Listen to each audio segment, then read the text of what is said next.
Hey guys, today I show you the best capture card for $50 for PS4 and Xbox One, the YK928H or HDMI grabber.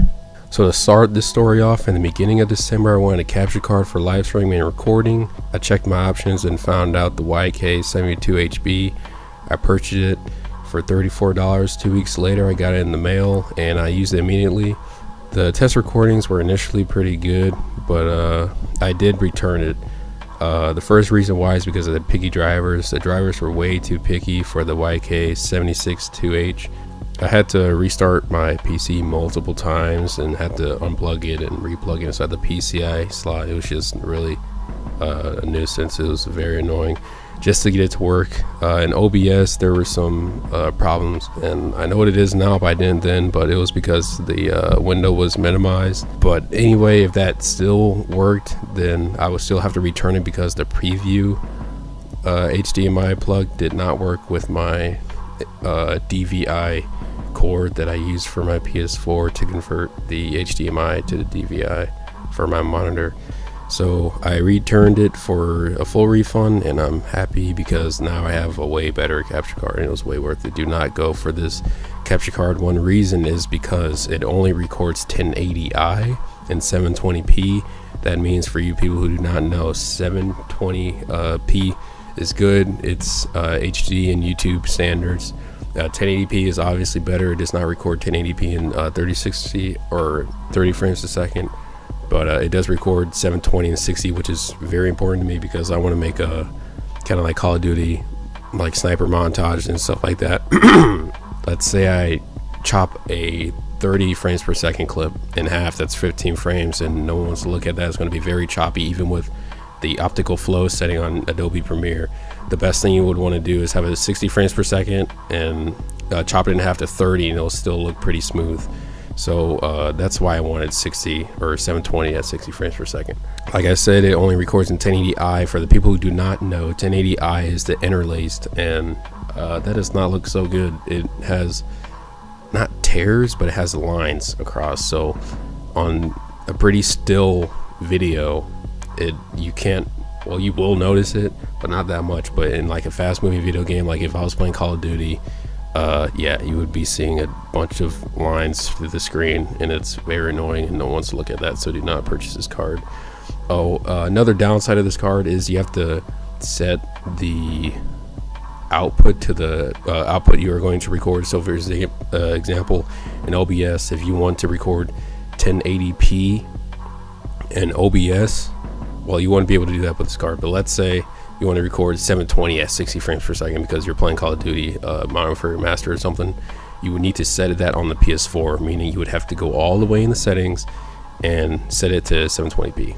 So that sucks, and that's one major downside to this capture card. And like I said, I had to return it because of that reason. It was I can't play on a 1080p monitor at 720p. It doesn't look that good, and I was really compromising on a lot of things for that capture card, so I got rid of it. But the next capture card I bought was so much better. The YK928H comes with all the things you will need, including a driver, the driver disc. If you plan on using OBS, I will give you a quick installation, some tips you would need to know. If you're going to use OBS, if your thing, first of all, comes with a CD, because I don't think all of them do, but all of them should. But if it doesn't, then let's see, how about this? I'll just put a link in the description for the drivers. But here's one thing you will need to know if you're going to use OBS. If you're going to use OBS, there will be a program that comes on the CD that can be used. It's actually not that bad. It's actually the best one I've actually seen that comes with a capture card, probably. But that's just me. I haven't tried the Elgato or anything. That one's probably better. For a $50 capture card, it's honestly a ripoff of like some other brand. I don't know, but it works really well, so I really don't care. I don't know how long this is going to last. I've used it for a month now, and it's been really good. But one thing you want to make sure you do is the program it comes with, uninstall it. Just uninstall it right out the gate. Otherwise, for some reason, OBS like chokes for some reason with the capture card when the program is installed for some reason, because I'm almost 100% sure, like Snapchat does for most Androids, it's going to mirror out the image, which means your frame rate is going to suffer. And my frame rate suffered. And maybe this is because I have a pretty low end PC, but I can get 720 at 60 and I can't get 1080 at 30 locked.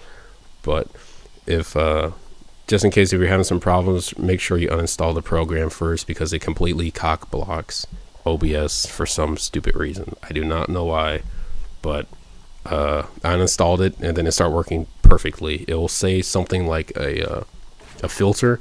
If it's a filter, choose it, and don't try to use custom settings on this capture card, otherwise it's not going to work. The way you record 1080p and 720p 60 frames per second is you go inside OBS and you set the canvas and the base resolution to whatever you want it to be, and then that's when it will record either 1080p or 720p. Make sure you're doing the right things. I might not be right about all of this, so you can just look it up or whatever, but there's not a lot of things about this capture card. Not a lot of people have reviewed it. The ones I have seen were for the model where it has no PC port, which is one thing I really did want to say is I'm glad it came with a PC port, otherwise I would not be using this capture card. There is a YK928H, I believe, that's about the same price, if not like $10 cheaper. If you're going to be using OBS and live stream, make sure you get this one, the one that costs $50 and it has a PC port. Make sure when you look at the pictures, make sure it has a PC port, because some of these eBay sellers just sell anything. Like, they don't really pay attention to the pictures or whatever.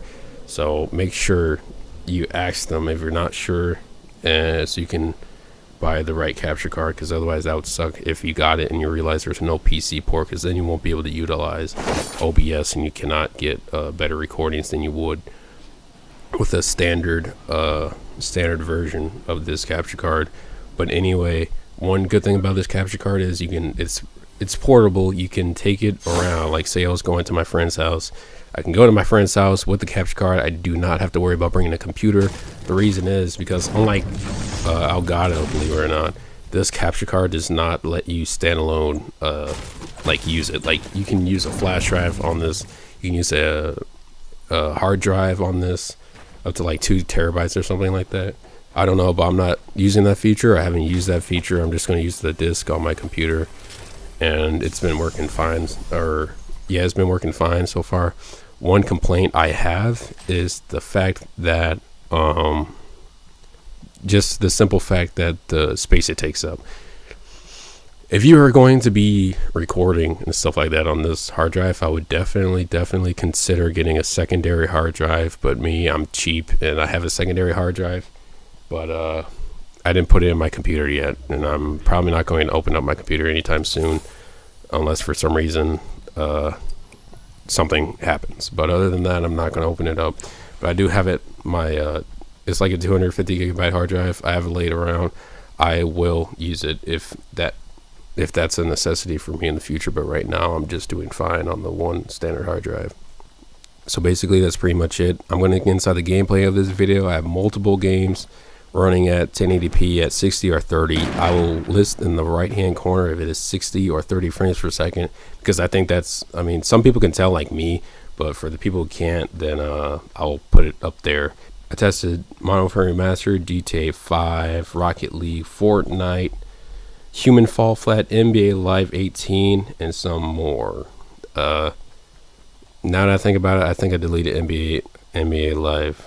I'm not using any filters or any little enhancements in Adobe. This is straight from the capture card. I'm not putting any gain on the audio. Not doing any filters, like I said, not putting any contrast. But I will have a short compare part of that in this video. So I will get right to the gameplay right now.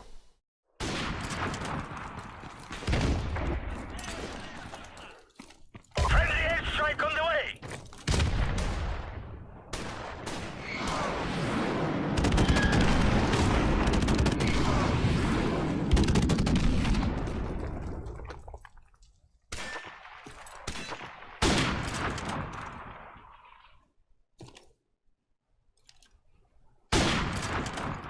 UAV recon standing by.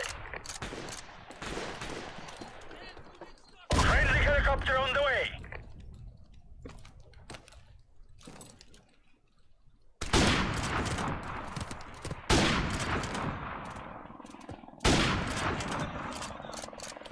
Our UAV is online.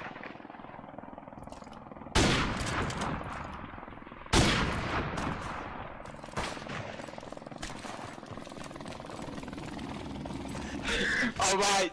Okay, I'm coming. Okay, alright. Let's just walk. Get the f out of my head.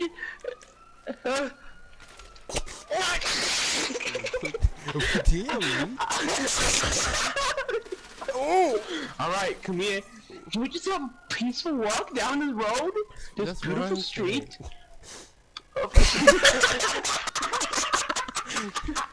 Come on, man. Alright, come on.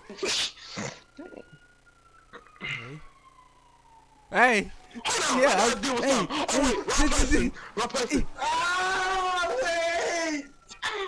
Pussy. Did you see his body in there? Alright, let's walk. Hold on. Okay. The cops are on me. Prejudice, you know what's up. Watch this way. Alright.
Op 4 located the biohazard container.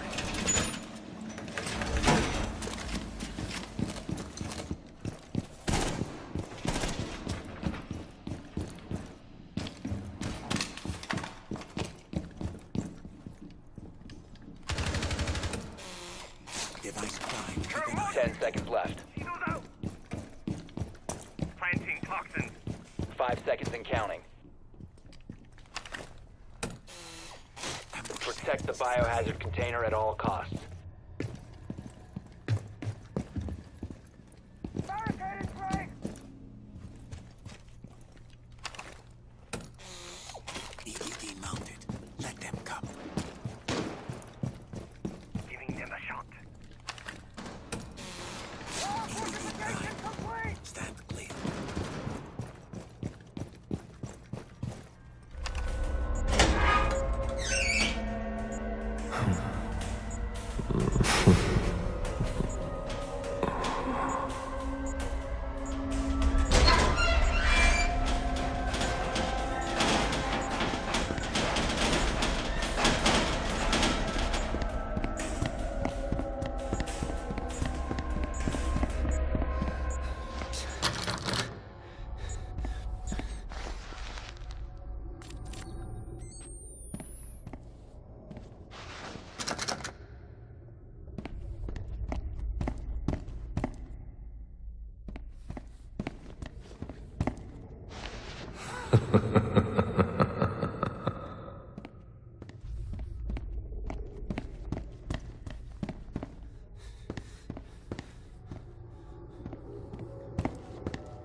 Maintain the area's security. Go in health, my friend. Ammo check, people. I have all I desire. Feds are tearing up the door, but it's home.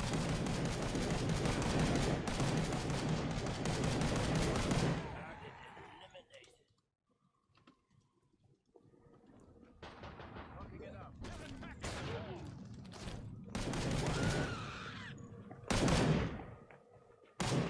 Something's here.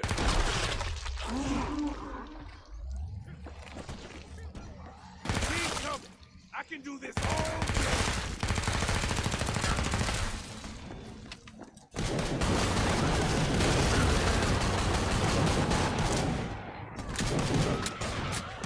Denton down numbers, but there are plenty left.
Let's hope so.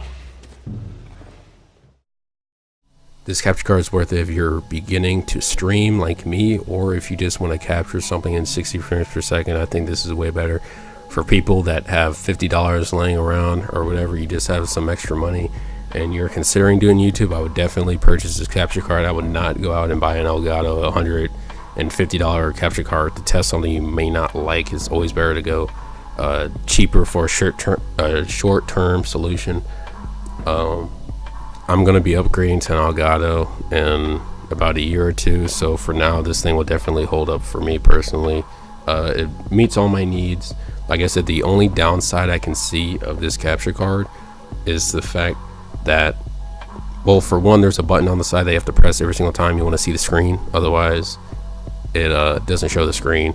But other than that, only thing that's bad about it is the file size can be a lot based on your bit rate. My bit rate's 20,000, I think, or 22,000.